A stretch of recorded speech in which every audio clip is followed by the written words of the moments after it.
खासदार निलेश लंकेंचं आंदोलन मागे घेतल्याची माहिती आहे। मंत्री राधाकृष्ण विखे यांच्या आश्वासनानंतर हे आंदोलन स्थगित करण्यात आले।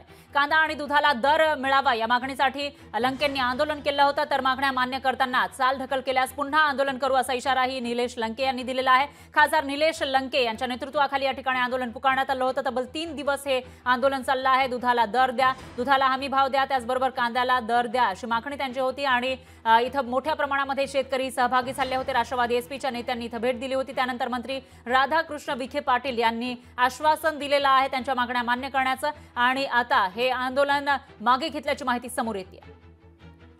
कांद्याच्या निर्यात बंदीच्या बाबत एक परमनंटली काही सोल्युशन करता येईल का, त्यासाठी आपण प्रयत्न करू। त्या बाबतीत त्यांनी सांगितलं की मला काही वेळ द्या, मी राज्य सरकारच्या माध्यमातून केंद्रात पुटअप करण्याचा प्रयत्न करू। हा झाला कांद्या निर्यात बंदीचा विषय।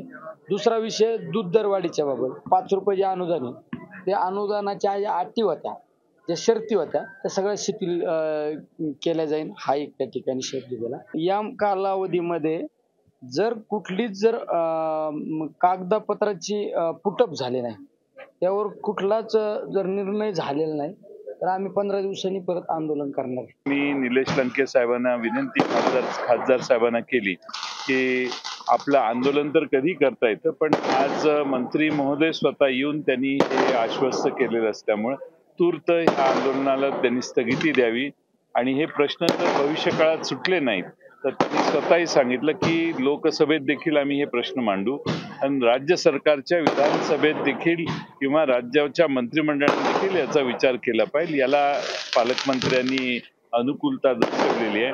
ज्या प्रश्नामध्ये ज्या ठिकाणी आंदोलन सुरू आहे, शेवटी शेतकऱ्यांच्या प्रश्नासाठी आंदोलन करणं याच्यात काही गैर काही नाही आहे। पण सरकारची भूमिका मी त्यांच्यापुढे मांडलेली आहे, त्यांनी त्यांची भूमिका मांडलेली आहे, आणि त्यामुळे मला वाटतं दोघांच्या भूमिकामध्ये काही वेगळापणा नाही आहे। आणि म्हणून त्यांना मी विनंती केली, शेवटी आपल्या जिल्ह्याचे जे खासदार आहेत त्यांनी विनंती केली, त्यांनी मान्य केली, आणि धरणं आंदोलन त्यांनी स्थगित केलेलं आहे। लोकशाही मराठी ऐका, पहा, जागरूक रहा।